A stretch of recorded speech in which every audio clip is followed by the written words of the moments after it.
যখন সমাজে অনাচার, ব্যভিচার, গানবাদ্য এবং সুদ ঘুষের ব্যাপক প্রচলন হতো বা জাকাত ব্যবস্থা বন্ধ হতো, মানুষ জাকাত দিত না, তখন সমাজে এই ধরনের গজব পরিলক্ষিত হতো, অর্থাৎ এই অনাবৃষ্টি, যেটির কারণে মানুষ অত্যন্ত কষ্ট পেত।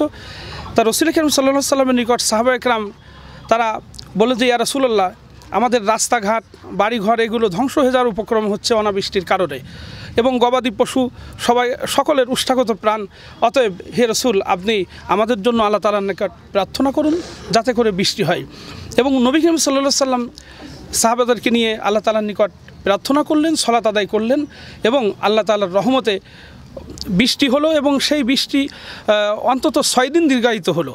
হওয়ার পরে রাসূল কারীম সাল্লাল্লাহু আলাইহি সাল্লামের কাছে সাহাবারা আবার বলেন যে, ইয়া রাসূলুল্লাহ, আমাদের বৃষ্টি এখন প্রয়োজন নেই, আপনি দোয়া করেন যাতে করে বৃষ্টি থেমে যায়। রাসূল কারীম সাল্লাল্লাহু আলাইহি সাল্লাম বৃষ্টি বন্ধ হওয়ার প্রার্থনা করলেন, বৃষ্টি থেমে গেল। মূলত আজকে যে আমরা প্রার্থনা করেছি, এই প্রার্থনা হচ্ছে বৃষ্টি পাওয়ার জন্য, যাতে করে মানুষের ফসলের, গবাদি পশু সকল মানুষ শান্তিতে থাকতে পারে, সমাজের সকল মানুষ সুখে সমৃদ্ধিতে থাকতে পারে। মূলত এই জন্যই মুসলিম উম্মার জন্য নিজেদের পাপের কথা স্মরণ করে আল্লাহ তাআলার নিকট ক্ষমা প্রার্থনা করা এবং দোয়া করা, যাতে করে আল্লাহ তাআলা আমাদেরকে ক্ষমা করে দিয়ে তার রহমতের বৃষ্টি আমাদের জন্য নাজিল করেন।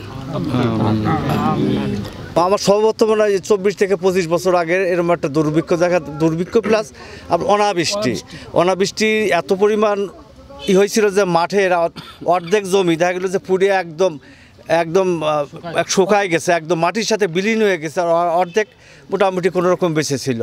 এরই জন্য মানুষের এলাকার লোকজন একত্র হয়ে এই সেই জায়গা, যে পবিত্র জায়গাটা ঈদগাহ ময়দান, এখানে আসছিল আপনার আলুক দিয়ে বড় পীর সাহেব ছিল, ওনার নাম ছিল জাফর সাদেক সাহেব।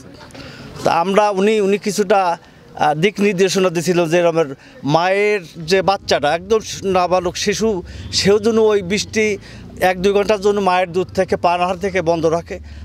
আল্লাহুম্মা আগিসনা রব্বুল আলামিন, আমরা গুনাহগার, রব্বুল আলামিন আমাদের বৃদ্ধ, আমাদের শিশুদের উষ্ঠাগত প্রাণ, রব্বুল আলামিন গৃহপালিত পশু যারা তো নাফরমান না, দয়া করে আল্লাহ তাআলা রব্বুল আলামিন দয়া করে তোমার রহমতের বৃষ্টি দান করো। রব্বুল আলামিন দয়া করে তোমার রহমতের বৃষ্টি দান করো। রব্বুল আলামিন দয়া করে তোমার রহমতের বৃষ্টি দান করো। রব্বুল আলামিন আমরা নাফরমান, আমরা গুনাহগার, জীবনের এমন কোন পাপ নাই যে আমরা করি। রব্বুল আলামিন আমরা পাপী, তুমি আমাদের মালিক, তুমি আমাদের রাহত, তুমি আমাদের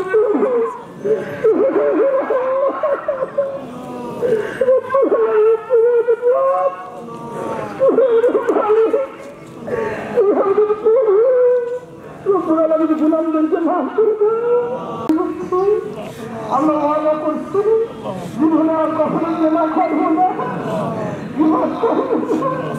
সুদ খাবো না, রব্বুল আলামিন ঘুষ খাবো না, মানুষের উপর অত্যাচার করবো না, রব্বুল আলামিন অন্যায় বিচার করবো না, অন্যায় সালিশ করবো না। রব্বুল আলামিন আমরা পাপী, তুমি আমাদের খালিক, তুমি আমাদের মালিক, তুমি